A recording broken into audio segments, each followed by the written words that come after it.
Everyone, well, last week I put a little video up. It's been pretty popular about why the Q6 is a better car than an Audi Q8, and in it I did say I would come back to you and tell you why I think the Q8 might be a better car than the Q6. So here we go. This is unscripted. I haven't really planned it, so there might be a few ums and ahs and a bit of repeat, but here we are.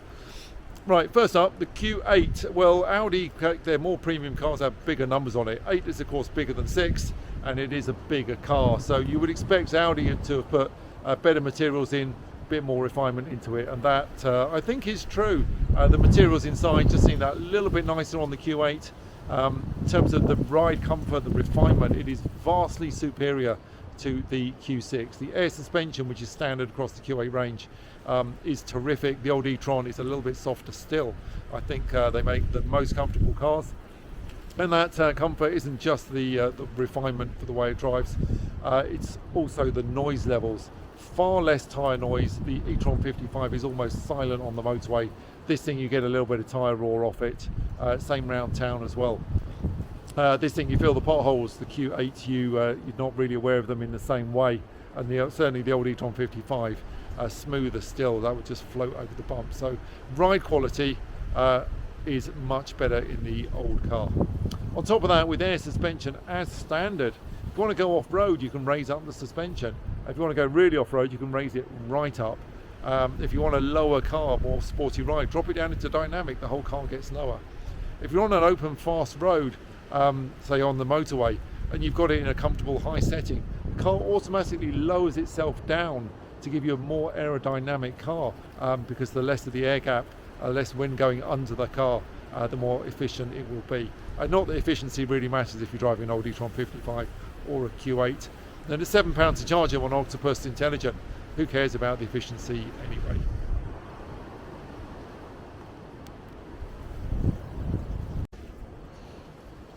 These lights are terrific on the Q6, but Q8s have matrix as standard across the range. So if you're buying an S-Line or a Black, or even just the Sport, you're going to get a full set of matrix lighting, which is absolutely superb. If you haven't got matrix on your version of the old e-tron 55, you can get it through the app. Both cars have a frunk. It might be a bit bigger on the Q8, but the nice thing is they put the tyre pump and this kind of emergency kit under the floor of the frunk. So if you do have a problem, you're on a trip with luggage, it's far easier to get to it in the front than it would be if it was underneath the boot floor like it is on a Q6. Now I'm nearly 6'3", I'm probably over 6'3" in my boots. Reaching the middle of this Q6 to wash it is a right pain. Q8, the whole car is a bit lower and a bit longer, so yeah, it's far easier to reach the middle to give the thing a wash. It might be a slightly less height to the boot on the Q8, but it is a longer boot, and it's also got a flatter floor. This Q6 has got a bit of a ridge just before the seat, so if you're trying to get a long load in, you kind of got to get someone to help lift the front of it up to slide it over, whereas the Q8 than the old e-tron have a flatter load bay, which might be useful for you. Again, for longer loads, when I go skiing, I've got a set of 180 skis. They're pretty big. I think they're going to kind of invade the space between the front seats on this car, but on the old e-tron, they would just fit in with no issues at all.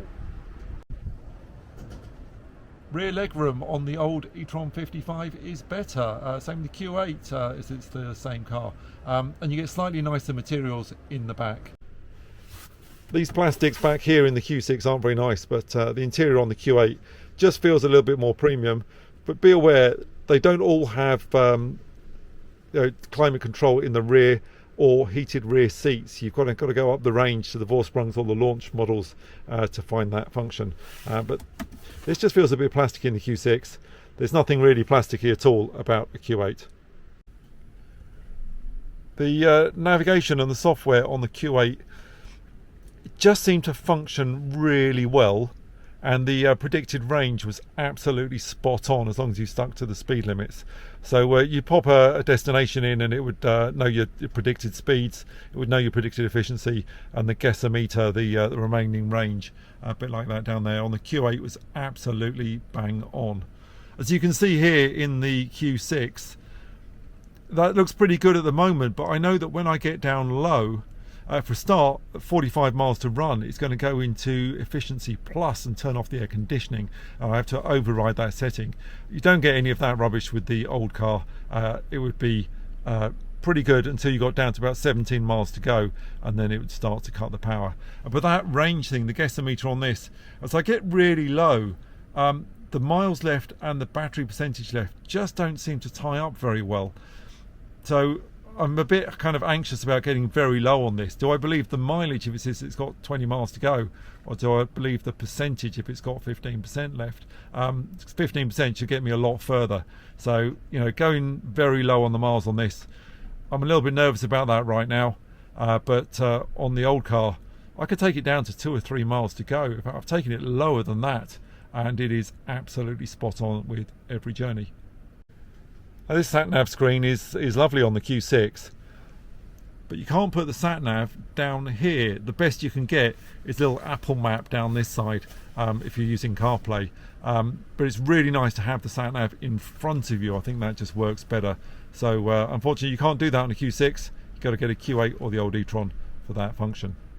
On top of that, if you're climbing mountains like I do to go up to your ski resort, you can bring up in the navigation the altitude, but looking through things, I don't seem to have any way of bringing up that at all.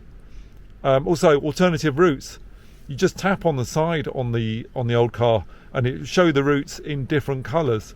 If I tap the alternative routes in here, they're all grey and you can't tell which one's which because of the way they're labelled. So this sat-nav needs a bit of a software update to get it as good as the old car. Charging the Q8, certainly I'll say actually charging the old e-tron and the Q850, it's you know, there's none of that faffing around with having to put a charger into the destination to get the battery to preheat, to get the battery at optimum temperature, to get it to charge fast. You plugged it in, it did 150 kilowatts, it stayed at that all the way to 80% with a really flat charging curve.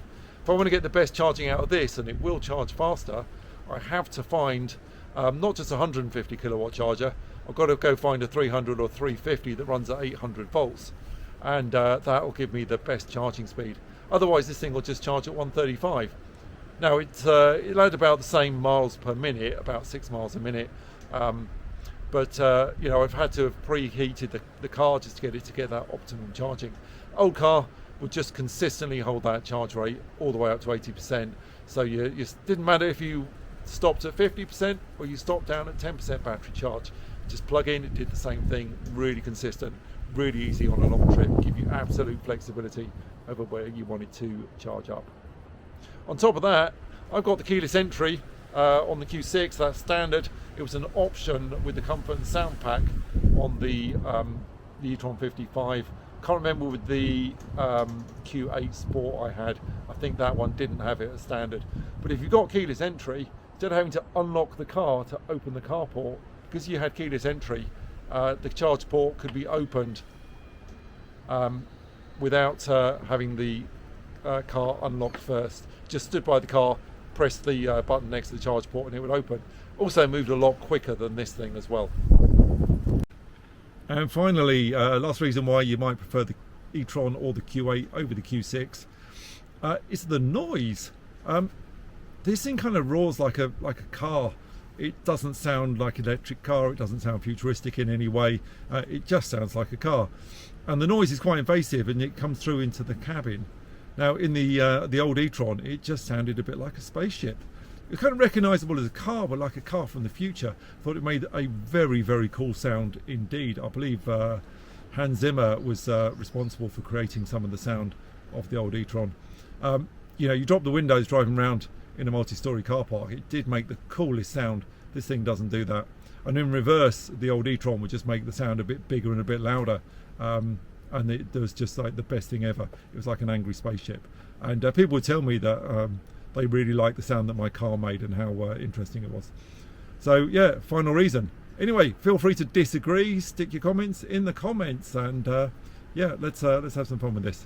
So of the two, yeah, I'd still have the Q6 over the Q8, but if you really want that comfort and refinement, if you've got to carry long stuff, if you want a long loading bay, or you want that air suspension because you do a little bit of light off-road and you want to be able to raise the car up, there's a lot of reasons why the Q8 might be the car to have.